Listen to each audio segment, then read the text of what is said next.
Srila Prabhupada ki jai. Shri Shri Kaudanitai Mahaprasha ki jai. Gaura Premanandi Hari Hari Bol. Reading from Srila Prabhupada Leelamrita. So this is, the chapter is entitled I've Done My Part, and it's volume 6. Srila Prabhupada was especially pleased by letters he received from Ganesham, who was distributing books in the communist countries of Eastern Europe. Ganesham was a member of the BBT Library Party, which was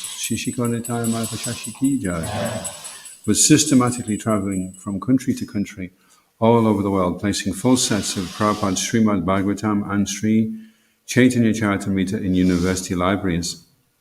In daring forays into communist Europe, Ganesham was meeting with success. On hearing his report, Prabhupada's demeanor transformed. My books are the real communism, he declared with enthusiasm. I am writing for the whole human society. My philosophy is to unite human society on the basis of Krishna consciousness, and that is actually happening.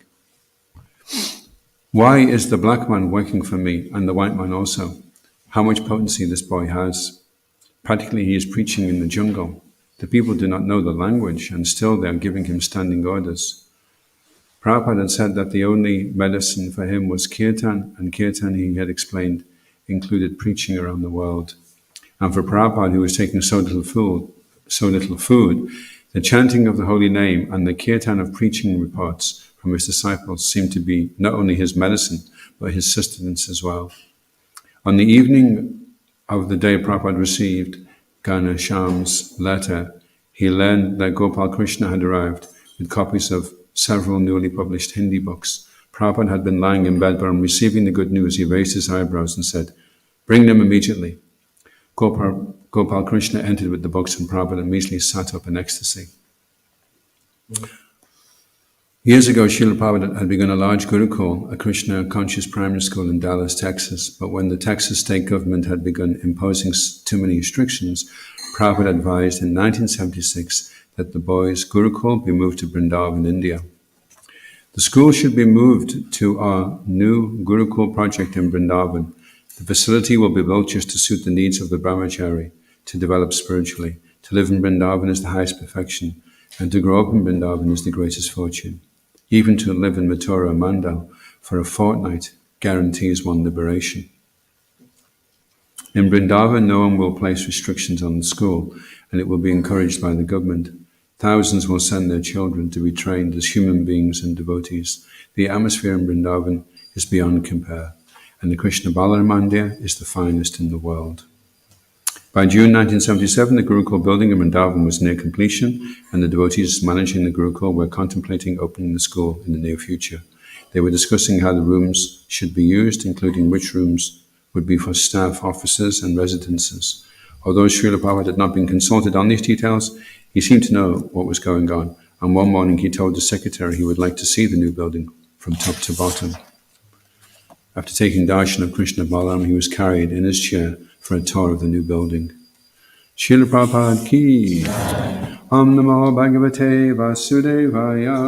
Om Namo Bhagavate Vasudevaya. Om Namo Bhagavate Vasudevaya.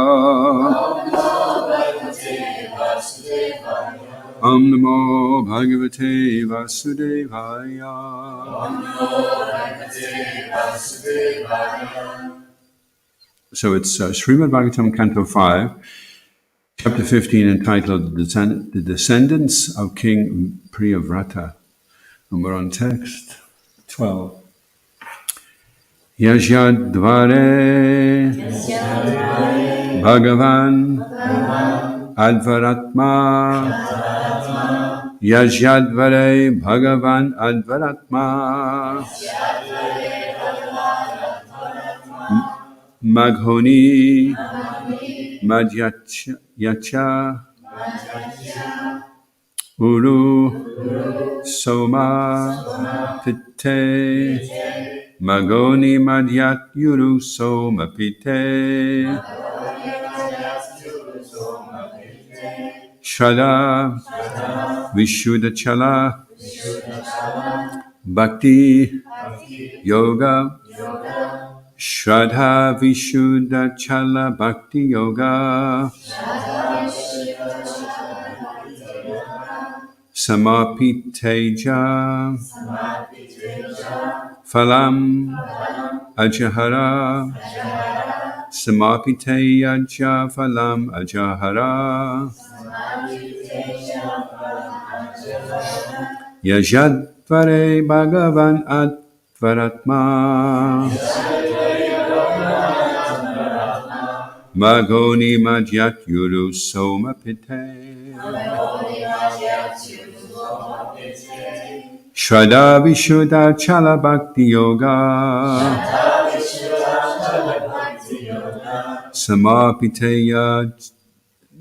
Samapiteja Phalam Ajahara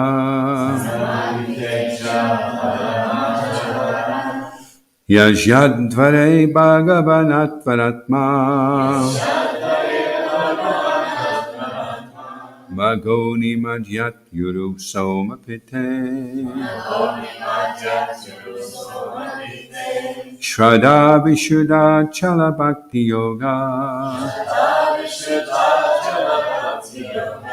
Samapiteja Phalam Ajahara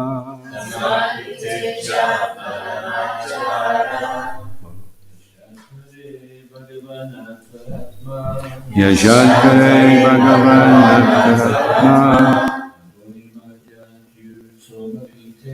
Magoni Madhyat Yuru Soma Pite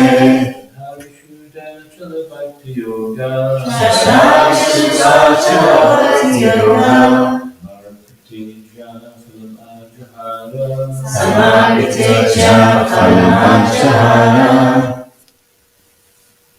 Yasyadvare Bhagavan Advaratma Yasyadvare Bhagavan Advaratma Magoni Madhyat Yuru Soma Pite Magoni Madhyat Yuru Soma Pite Shraddha Vishuddha Chala Bhakti Yoga Shraddha Vishuddha Chala Bhakti Yoga Samapiteja Phalam Ajahara Samapiteja Phalam Ajahara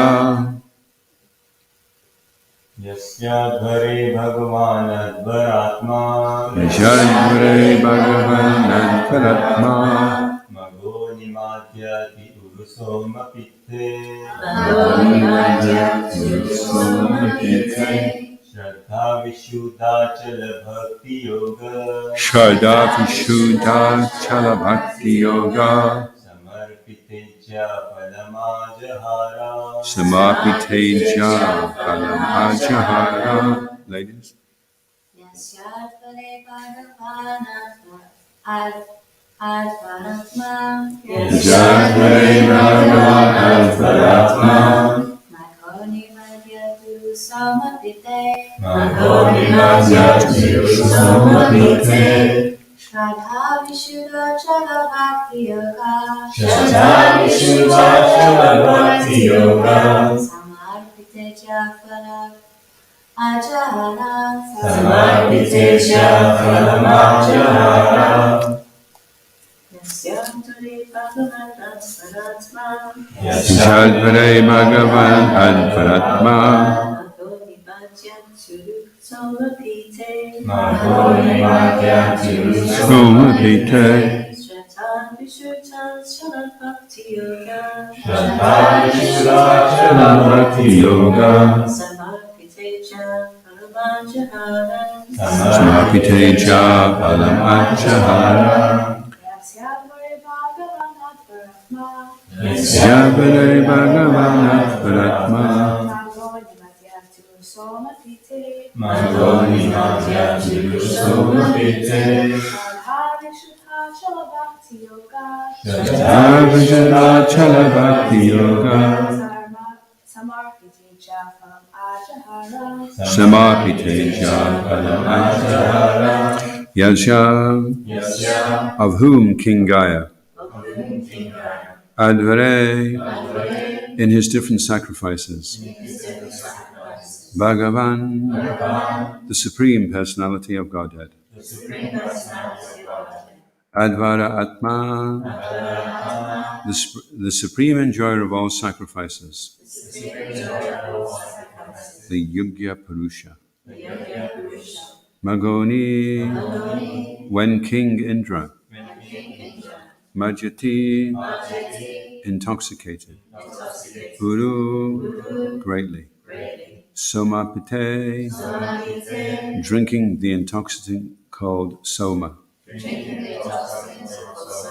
Shraddha, by devotion, Vishuddha, purified, Achala, unsteady, Bhakti Yoga, by devotional service, Samapita, offered, Ija, of worshipping, Phalam, the result, Ajahara, accepted personally.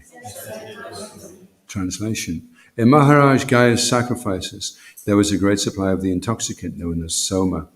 King Indra used to come and become intoxicated by drinking large quantities of Soma Ras. Also, the Supreme Personality of Godhead, Lord Vishnu, the Yogya Purusha, also came and personally accepted all the sacrifices offered unto him with pure and firm devotion in the sacrificial arena. Responsibly, please. In Maharaj Gaya's sacrifices, there was a great supply of the intoxicant known as Soma. King Indra used to come and become intoxicated by drinking large quantities of Soma Ras. Also, the Supreme Personality of Godhead, Lord Vishnu, the Yogya Purusha, also came and personally accepted all the sacrifices offered unto him with pure and firm devotion in the sacrificial arena. Srila Prabhupada ki jai. Maharaj Gaya was so perfect that he satisfied all the demigods who were headed by the heavenly king Indra. Lord Vishnu himself also personally came to the sacrificial arena to accept the offerings. Although Maharaj Gaya did not want them, he received all the blessings of the demigods and the Supreme Lord himself. Omagyanatamaranda Chagananjana Shalakaya Chakshuran Maritam Jaina Tatsma Shri Gurave Namaha Shri Chaitanya Manobhishtam Stapitam Yena Bhutale Swayam Rupagada Mayam Dadati Swapadantikam Jai Shri Krishna Chaitanya Prabhu Nityananda Shri Advaita Gadadha Shri Vasari Gaura Bhattarinda Hare Krishna Krishna Krishna Hare Hare Hare Rama, Rama Rama, Hare Hare. So Maharaj Gai was doing great sacrifices, and there was a great supply of the intoxicant known as soma, so much so the king Indra used to come and drink large quantities of soma ras. And also Lord Vishnu, the Yogi Purusha himself, came and personally accepted all the sacrifices offered to him with pure, firm devotion in the sacrificial arena. So I read a little while ago, Srila Diva Goswami was explaining that all the arrangements we make when we're chanting japa are compared to all the paraphernalia that is needed when we perform the yajnas. So how you're sitting and how you're moving and everything you're doing, this is all considered part of the performance of the sacrifice. And then the sacrifice is considered successful if Lord Vishnu appears. So when we're chanting, there should be some connection, some experience of Krishna. Otherwise, we haven't performed the yogya properly. And that is the Yugadharma in this age of Kali. It's not pouring ghee onto fire. And we do these other things, and sometimes devotees like to do these things, and it's nice. There's so many things that we do. But the Yugadharma is the chanting of the holy name. So there's not going to be many devotees experiencing Vishnu appearing from a bowl of potatoes, even if they peel it really nicely. Or if they can chant really nicely, then it's a chance of the Lord. Yeah. And Krishna says, Machita Savadagani, all the problems, if you can become Machita, if you can become conscious of me. So that's actually quite a tall order, to become conscious of Krishna. I mean, we can accept theoretically that Krishna is God, and we can look at the pictures and we can think, that's what Krishna looks like, and these are the deities. And we can accept everything in our minds, but for us to become conscious of Krishna, then we have to directly be able to perceive his presence. And then it's considered, if they all came back from the yajna and they said, was it a good yajna? Did it go well? And it was okay. Did Lord Vishnu appear? This time, But if they're coming back and they say, yeah, he was there, it was amazing. He came out of the flames, it was, So then they'd say, okay, so then it was a good yajna, it was a good sacrifice. So anyway, we experienced that in so many ways. We put on a festival the other day, and that was nice. It was like some special energy. We did a very nice yajna up here with Tulsi, and that was a nice atmosphere. The Vrindavan atmosphere seemed to appear, and we come away from that feeling enlivened. So the same with our chanting as well. Prabhu often says, are you chanting dead mantras? Are your mantras alive? And there's a book actually just out by Satyanandan Swami called The Living Name. So it's a dynamic relationship we should be experiencing. And it's especially through the medium of the chanting of the holy names that we experience that. So isn't that amazing to think that that's possible? I mean, there's other processes of practicing religion, going into buildings and saying prayers and different methods for approaching the Lord, singing hymns, but nothing I've experienced is as dynamic as japa, as chanting, for how transformational the experience can be if it's done properly. Any questions or comments?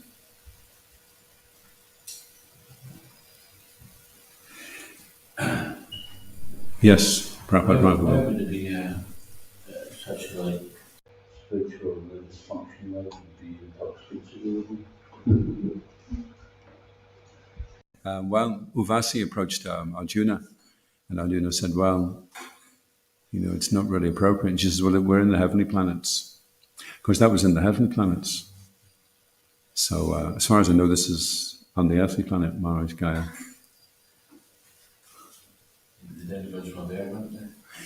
For the demigods to behave how they do, I mean, they're not restricted in the same way that we are. And it doesn't refer to anybody else but Indra getting intoxicated, so maybe it's okay for Indra. If you become Indra, then you can overdo it on Varuni juice. Could it be taboo for a Russian person who came? If they all like showed up and carry out in their own vision and don't think they'll Yeah, everything's in the mode of goodness. I mean, the demigods are in higher modes anyway. That's why Krishna is saying, look, if you want to enjoy yourself, if you do want to enjoy yourself, then I've given you these the Vedic scriptures so that you can at least enjoy in the mode of goodness. Because even if you're not a pure devotee and you have material desires, then if we follow the guidelines, we can have a nice relationship, we can have a nice family, we can eat nice food, we can keep ourselves clean, we can wear nice clothes, everything's nice, and we're enjoying ourselves. We're not pure devotees, some of us anyway. So that facility is there. But because it's in the mode of goodness, then it's progressively bringing us to a higher state of consciousness. And that's why we follow the four regulative principles. There are some that chant 4 rounds, follow 3 regs, and worship 2 shalagrams. But that's not our standard, because if you want to chant nicely, then you'll have to follow the principles. You'll have to chant in the mode of goodness to access Krishna. You can't. If you want to become conscious of Krishna, you can't be in the lower modes of nature at the same time. So you have to give them up. And so activity like intoxication, meat eating, these different things. And that's why in Kali Yuga it's not recommended that we sacrifice animals, because they were more powerful in previous ages, and they could perform the yoga so well that the animal would go in one end of the fire and come out the other end young, they would rejuvenate it. Then they would know that the mantras were being performed, chanted properly, and everything was being done correctly. So it's very little we're being asked to do, really. I mean, sometimes I give Prabhupada Prana a hand with setting up for the when we're doing like an abhishek or we're doing a yajna, and there's a lot of detail, and we're doing the bare minimum of what is really actually required. And then Lord Chaitanya is saying, well, just chant. Okay, look, you can't get anything else together. Can you at least get 16 names together? You just got to say this one after that one and not think of anything else. Oh, it's so difficult. I'm so bored. Okay. It's like it can't be made. That is like the bare minimum. If you can just do that, Yeah. Just want to ask another question. Yeah. Yeah, just that you can get confused by thinking, well, Lord Chaitanya is all merciful and we just have to chant Hare Krishna. And so you can cheapen the whole thing. You can just think, well, that's fine, then I'll just do that, And I'm compiling a book right now, helping compile a book right now for Mahatma Prabhu, and it's called 32 Different Ways to Not Chant Japa. And there's all these different weird and wonderful watered down versions of chanting Hare Krishna, which isn't chanting Hare Krishna, certainly not the living name. And so then you can go away from funny noises, which you may be making during japa, and think, well, this process doesn't really work because you've not done it properly in the first place. So if they came away from the yoga and said, well, it didn't really work, immediately they'd say, well, did you chant the mantras properly? Well, I think we did. I mean, he fell asleep a few times, but as far as I know, he did. Did you have all the paraphernalia? I think so, yeah, most of it. Well, they say, well, if he didn't appear in the fire, then it couldn't have been done properly, automatically, you see. So if you come out of your japa and you say, how was your japa? And you say, well, it's pretty boring, actually. Then something went wrong. You missed out something.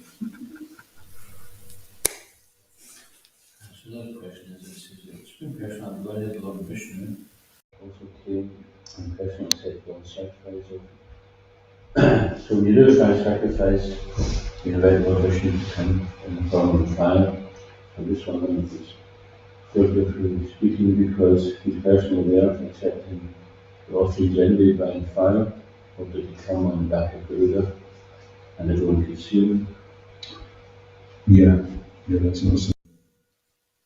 And also, who would see him? I was wondering, if you were doing it, and some of the priests saw Lord Vishnu appear out of the flames, and somebody just happened to have wandered the wrong way, and they were up late from the night before because they were at a nightclub, and they wander into the forest, and there's all these funny people sitting around the fire, and they can all see this four-armed form, and the person's, I don't know what they're making a big fuss about, so that would also be. There are specific descriptions in the Bhagavatam where Lord Vishnu does actually come out of the fire, and Yugashena, Draupadi and Drishtadyumna came out of the fire. So there is stories of performing these sacrifices and different personalities actually physically coming out of the fire. So sometimes not such nice personalities are invoked. And when Sita Devi entered the fire, she went to the sun planet. So there seems to be some system that they have in Vedic culture for entering in and out of different places as you go through the fire. And there are some descriptions in the Bhagavatam. The Lord Vishnu came in the back of the Buddha and he explains that to take those sacrifices. So there is a differentiation between Lord Vishnu appearing in sacrificial fire and personal come.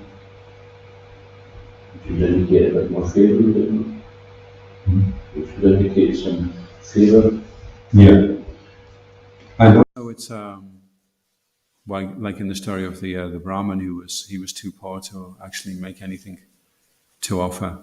But he was at a Bhagavatam class and he had that if you just do something mentally, you get the same benefit as doing it physically. So he would mentally put all the most nicest ingredients together and make all types of preparations and offer them. And one day he decided to make sweet rice. And just to check the sweet rice, he mentally put his finger into the sweet rice. But it burnt his finger. When he opened his eyes, his finger was really, really sore. When he opened his eyes to look at his finger, then he saw Garuda. And then he realized, oh, okay, so I must have done it really, really well. And then he just got picked up and taken back. For us, I think the significance of it all is that Krishna's more than willing to appear, and that we have to be really, really. Because it's interesting also, I was just thinking the other day, when the Ganges appeared, it's not that the Ganges appeared straight away. There was a whole series of failures. They kept trying, and then finally, what was his name? Yeah, Bhagirati Maharaj, yeah. And then he's riding, and the Ganges is behind him, and you can see the Ganges coming down, and he's taking it to all the ashes of his forefathers to liberate them, to free them from their karma.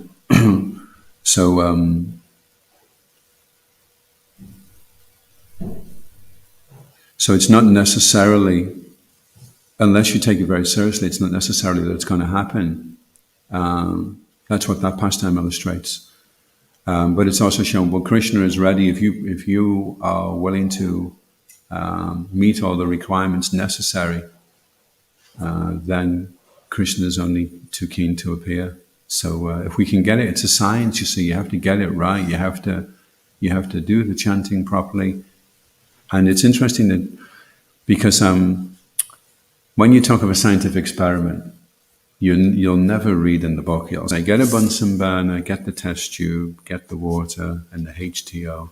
But it will never say the state of mind. It's like the guy's not, are you in a humble state of mind? No, not really, no. But I've got the water and the Bunsen burner. What do you want me to do? Put it on the flame or what? But are you ready to offer more respect to everybody, including the rats in the cages? Well, does that really matter? Don't think that's really important, is it? So Lord Chaitanya is saying it's the state of mind. It's okay. You've got to chant, you've got to hear, you've got to be attentive, but then it's going to be in a humble state of mind. It's going to be attentive. You've got to show respect. tolerant, then you've got all your paraphernalia ready for the sacrifice. Okay, now you can do it. Now you can chant. Shishikonitai Maya Pashashiki.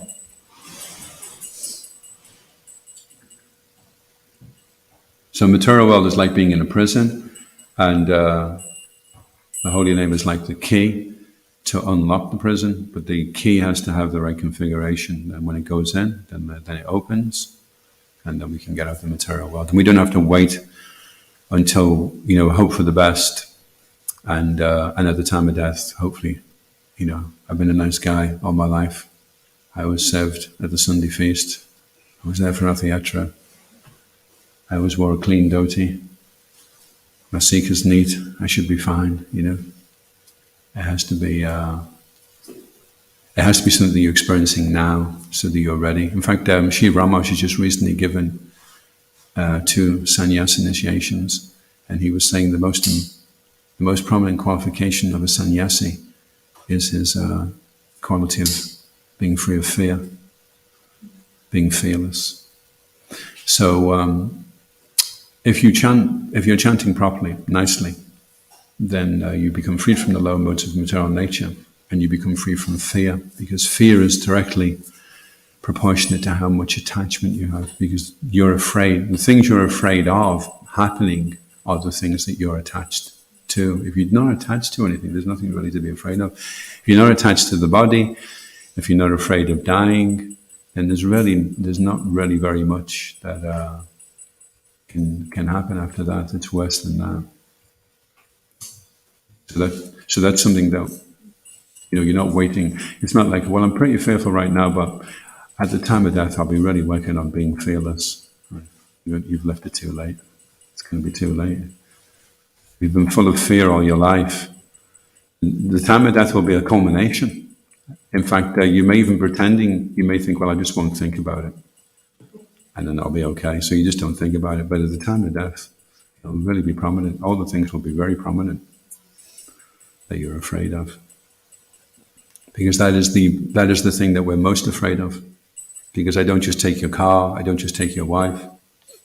I take everything, I take your entire existence. And it's funny because we believe in reincarnation and we know we don't die.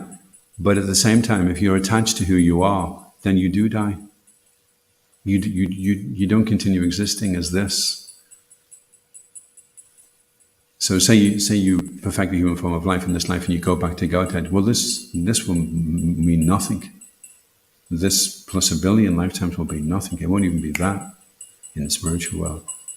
So that's kind of scary. If you've got false ego and you think everything I think I am, everything that's important to me, everything I've done, all that's going to be, that's frightening.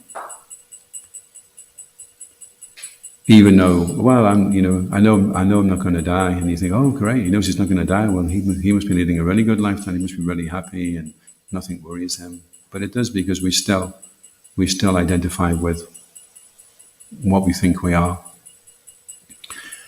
And if you think about it, it's not very much of what we actually are, is it?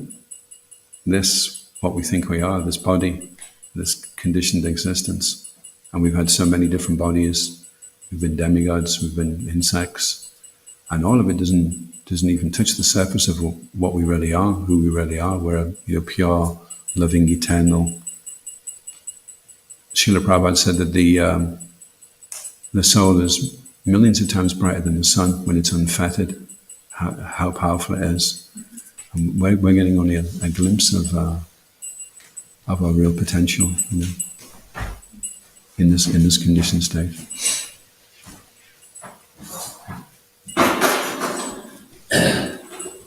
Devotion.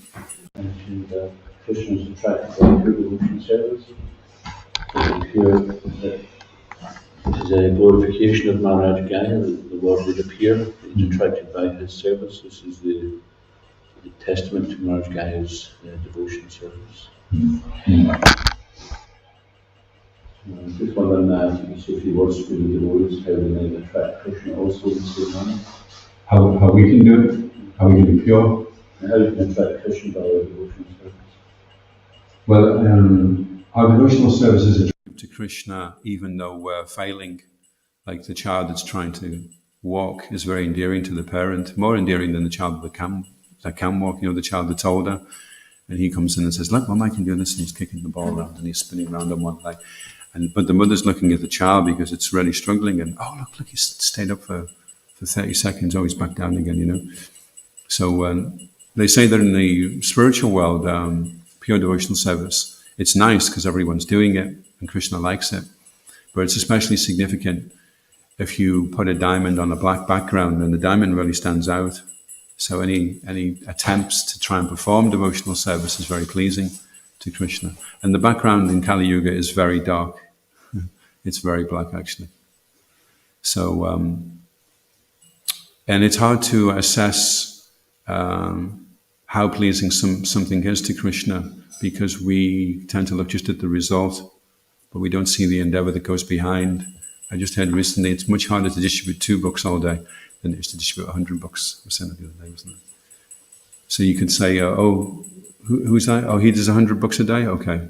He can go to the front of the prasadam queue. What is he? He does 2? Okay, go clean the shoe rack and come back later and you can have prasadam.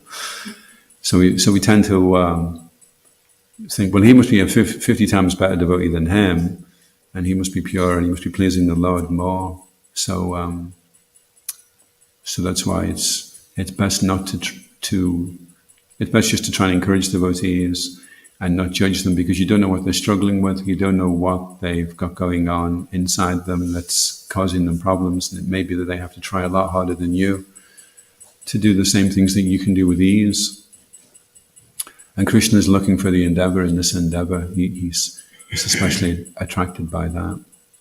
And the results, it's very hard to control results in the material world, because everything is in a state of flux, and things seem to reach a crescendo, and then after a period of time they fall away again, and then we go through different eras. One time, this is really good, Shri Brahman, she's just been speaking with the Welsh devotees, and he was saying, we've got all this Wi-Fi, we've got all this Bluetooth, we've got all this stuff now, Facebook and social media, for preaching to people. He said, and years ago we had nothing. And he said in the manna they were making 100 devotees a year, 120 devotees a year they were making in the manna, when they had no Facebook or nothing, no fancy stuff. They were just going out and giving people books. They were pulling in 120 people that were becoming full-time devotees. He said, now if you can get 12, then you're doing really well, I just wanted to clarify points, because no doubt it's a sincerity which is important to attract Krishna. It's not necessarily that someone does 100 books, but the man in one book does 2, they've read the devotee. The one who does 2, they just not bother trying. Yeah, that's true. So you have to also distinguish between what is genuine trying, because sometimes people use that word trying as a kind of deflection to actually just being lazy and not trying. It's like a defense on trying my best, but how do you know we're trying our best? If someone, typically the spiritual master would encourage the devotees to higher levels of devotional service, but if we say I'm trying my best, that means like putting a barrier up, that it's as much as you're going to get out of me. So how do we judge ourselves, or do we require someone else to come along and say we can do better? Well, it's nice that when we had that marathon, I can just vaguely remember it, and there was one devotee who wasn't doing so well on the street, and then but he was doing really well around the doors. So I was thinking that's because Sankirtan, going out and engaging people, is one service which is very pleasing. But even more pleasing than that is having the ability and the intelligence to be able to understand how to engage somebody else and see, well, this devotee would be good if he was to do it like this. So that's why Srila Prabhupada said higher than book distribution is organizing book distribution, managing it. And that's really where the art comes in then, is that you get to know the person so well that you can see how to what would be his best way of going about helping to assist in spreading the mission of Lord Chaitanya Mahaprabhu. And if you're working with leaders that have that ability, then you're in a really good place. And you may go somewhere else where they just allow you to settle for 2 books as being the best that you can do, and that's fine, and just leave you at that. But then maybe that's not really bigging up the real potential that you have, and they can see that. But that takes love and faith on both sides, is that you have to have love and faith in the person and see the person who also has love and faith in you. They say that for a doctor to be really effective, the person that he's treating has to have faith in him. Otherwise, even though the medicine's okay, the medicine won't work unless you believe in the doctor as well. So it's a very important dynamic in spiritual life, is that those that are leading are able to empower those. And then you start thinking, well, I didn't think I could do this. I mean, we experienced that. We had a leader that was here at one time. He was so enthusing. He'd be talking about Sankirtan, and we couldn't wait till the class had finished. We were having our breakfast on the way, and we didn't want to stop, because that was only because he could see. I mean, there was one devotee that came, and he would do a few books, and then he would just go and have a sleep in the car, for most of the day, and then come back out and do a few more books. And that was the best that he thought he could do. And then he came here, and he became the best in Europe, I think, actually. I think he still holds the record for the most amount of Lakshmi collected in one day. He was just you would never have believed. He would never have believed that he could do this. So that's the. This Prabhupada Sankirtan is the most outstanding quality about Prabhupada, and he said straight away that he could find the spark and fan it.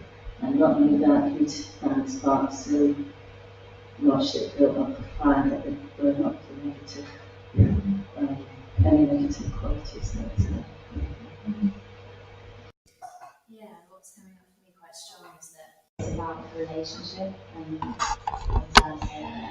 but for this it was really, really important, because it's like the relationship that you have with everything. So particularly with something like book distribution and making devotees, the relationship that you have with the task, the relationship that you have with the individual, because it could be more sort of superficial, and you could distribute loads and loads of books, but are they just going to go and chuck a book away when they go home?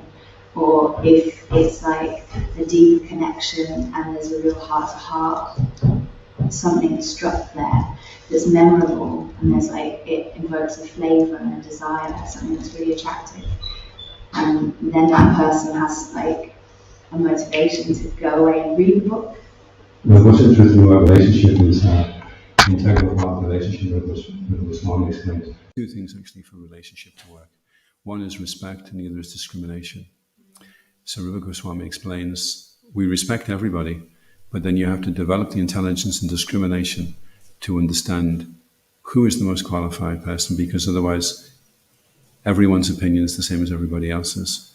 And so Rupa Goswami is putting the onus on the practitioner that you have to find the person, he says, devoid of the propensity to criticize others, but in the sense, not that the person may not find fault, but in the sense that the person is well-intentioned.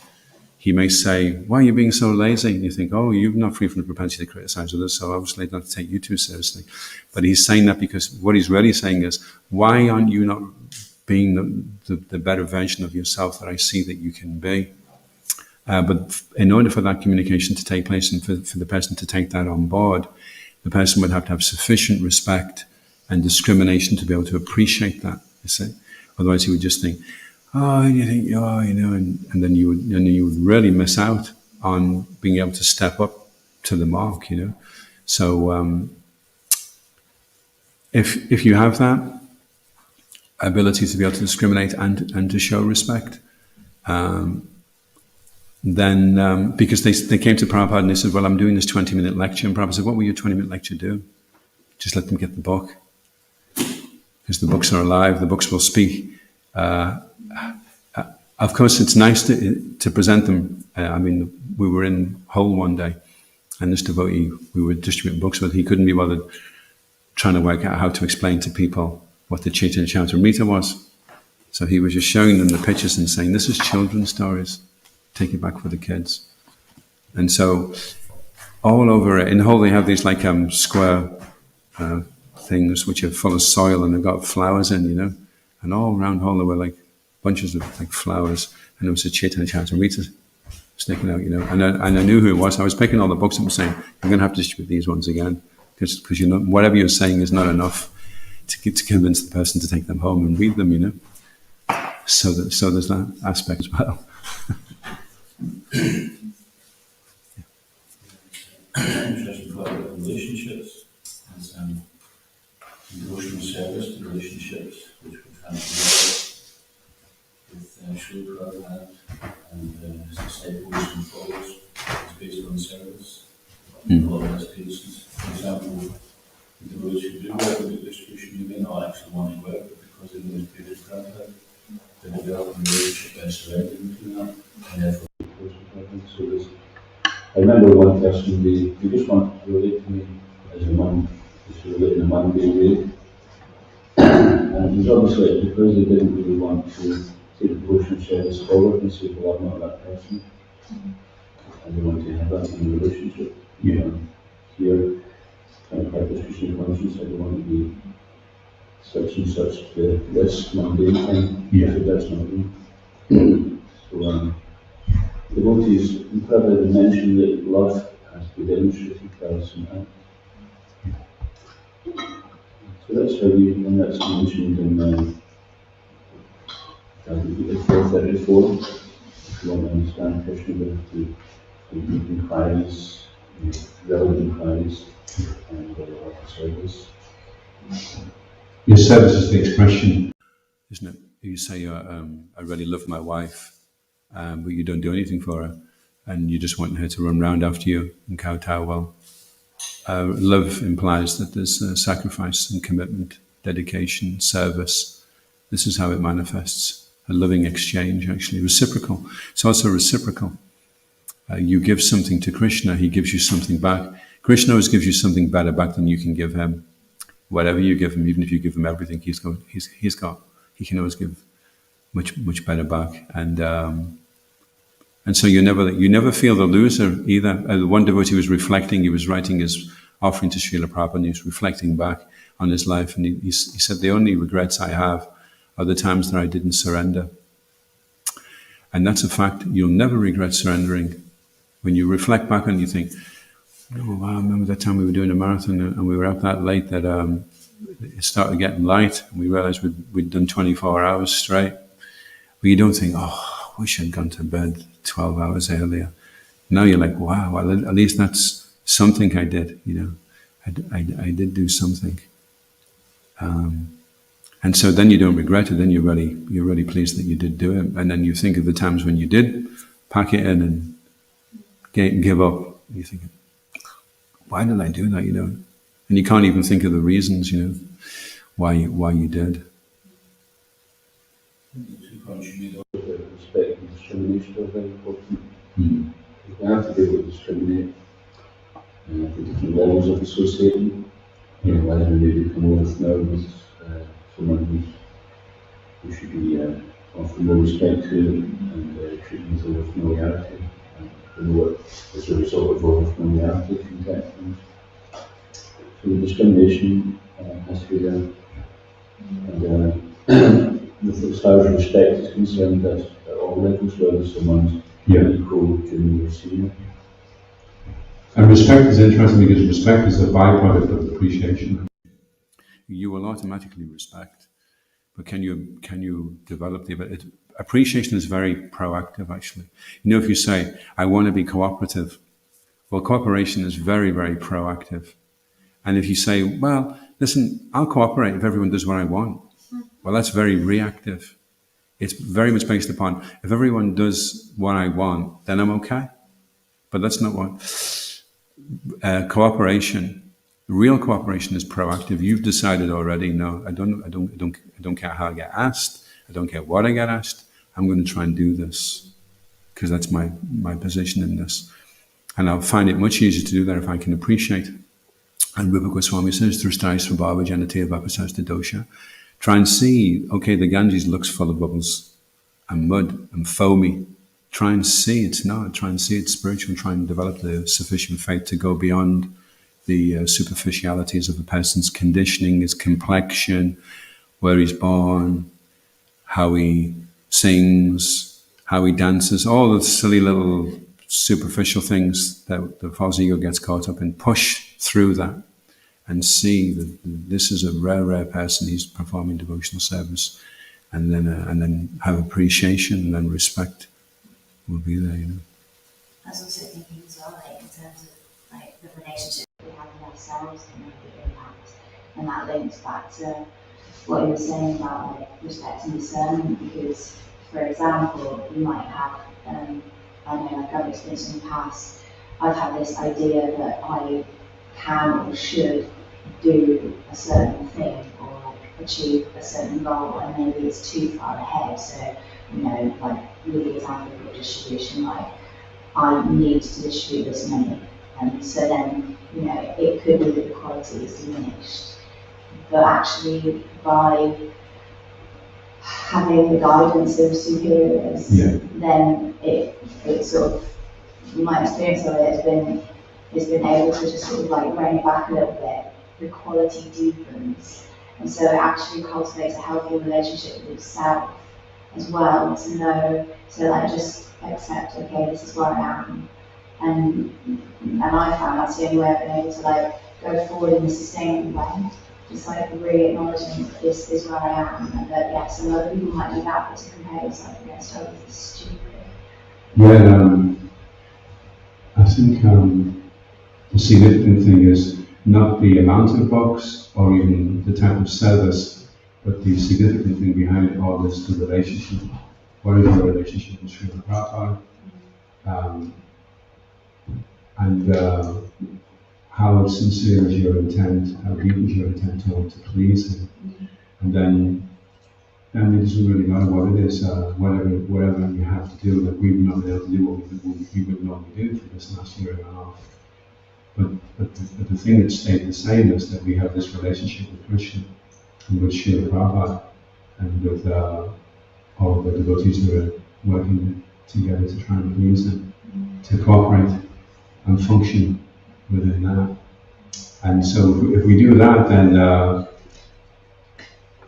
we'll find we'll go way beyond what our estimations of what we think we can do. It shouldn't be that we do less than our estimation of what we think we can do. The nature of spiritual life is that you end up doing much. I mean, if I just said to Prabhupada 37 or 8 years ago on the Bhakti program, this would be going to be like 8 years from now. You'd have been like, what? Because you don't set out, you don't decide you're going to do this or that.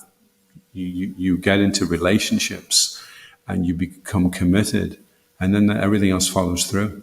Everything else that you find yourself doing will follow through, because Krishna will put you. Krishna's actually in control. Sometimes we maybe forget that. But the fact that Krishna is God, Bhaktaram Yagatapesham Savalokam Maheshwaram, he's in control. He's not just in control of what's going on in Karuna above, he's in control of the entire, not just this universe, but everything that's going on. So everyone is where they are, and Krishna's hand is in there, putting them there. And we're with this particular group of devotees in this situation for a reason. We're not somewhere else for a reason, So we have to try and appreciate that. I'll maybe make it a quick one then. Yeah, just quickly. A really gorgeous experience of all of this has been festival, because it could have been so easy so many times just to feel like, well, this is just too much. But the point you were saying about surrender is just like, instead of, for example, whimsically deciding, okay, this is what I need to do, or I'm going to go and do that, like I need to take a day off, or whatever it is, I need this, that, I'm out of pain, nobody knows. Actually, just like, again, this point about discernment and respect and like looking at superiors, it's been a really nice example again of like being squeezed or stretched and then seeing what's inside and just kind of like learning, developing that relationship with myself, like learning about the capacity, you know, and it's sort of just, That's going to be on the logo. We'll have Karuna Bhavan, the place and get squeezed and stretched. And then you pop through to another level. Yeah. And it's just like, oh. You get squeezed so hard through a hole so small that only the soul can come out.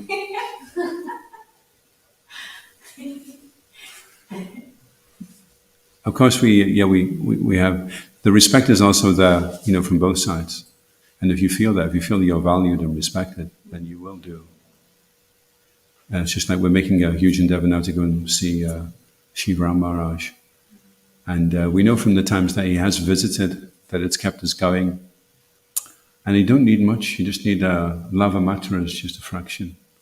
But the fact that he thinks about you and is asking about you immediately just melts your heart. You think, okay, I'll do anything, whatever it is, you know, I don't mind. It's very, very hard to put that in, to quantify that actually, because it seems like practically nothing, but and actually it's everything. We just from having an endearing smile and knowing somebody appreciates you, you can put up with a lot. You can go through a lot for that actually. So we're going to go down and we know that we'll get nourishment from it and inspiration from it, and that it will help clear our vision of what it is we're to do in the future. You know? So it's a very powerful experience. That's why we have gurus. Krishna being in control. If we want to be in control, it doesn't matter advancement. But if we accept that Krishna is in control, and his message will come directly from him, standing in front of us with a flute saying, okay, when you do this, it's going to come through the Sadhu Shastra. If we're open to that, Krishna sees that, and he will open the path very open for us. When I was a little boy, my dad used to play a game with me which used to make me really laugh. He used to make me stand on his feet, and he would hold me, and then he would dance with his feet. I thought that was so funny when I was a kid because he made me seem like I was so light, and it seemed so funny that my dad was so strong that he could lift me up, and then he would be dancing with me, and all I would be doing was just standing on his feet. And if you surrender to Krishna, then you don't feel like it's you anymore. You feel like it's Krishna. Whether you're chanting or doing books or whatever it is you're doing, if you let Krishna take over, then it's an amazing shift, because it's like, wow, I just have to remember I'm the servant and just be really humble. And that's actually what's causing that's why Krishna says, Savadegani, all the problem is just the false ego. If you just let me come in, just love me and let me come in, then there won't be any problems, I promise you. But just do it. Just give your heart to me and I'll step in. And everything will be fine, whether it's a battle or whatever you're going to do, you do.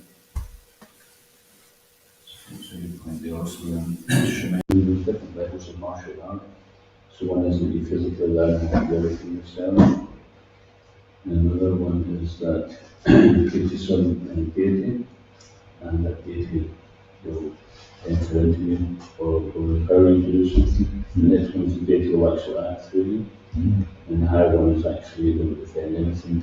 They actually comes into it for you. So you see that with Jagbara. You probably don't have taken that yet, but the Kali worshippers, they kidnapped him and were running off him and carried him off the altar and defended Jagbara by slaying him. There's the stories recently, Srimad did these amazing talks right now. Maybe wants me to put them on this. And it's about the Govindaji deity, which got moved to Mayapur, deities of Govinda Swami. During the course, he tells the story of a king, and the king was just about to do his puja, and a messenger came running in, King, Maharaj, we're being attacked. And the king said, well, I've got to do my puja first. I said, but if we don't act now, and he said, I'm going to do my puja. So he did his puja, chanted his rounds, did his half-an-hour reading, whatever it was he did.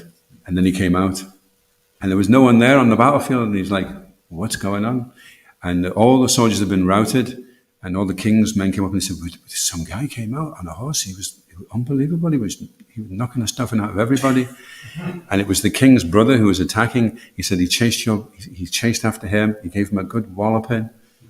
And later on, the king's brother came back and he said, I want to surrender to he said, that was your Krishna on the battlefield. I want to start doing the puja as well, and be your friend, So this is a true story of what took place. So that's exactly it. That the deity doesn't just come into impact, but it takes over. But to have that happen, then you have to have a lot of faith, and we're trying to build up that faith. If we can have that amount of faith, and Krishna can step in, then amazing things can happen. Okay, I'll finish there. ISKCON Guru Vrinda ki, Srila Prabhupada ki, Gaura Premanandi, Hari Bol. Gaura Bhakti.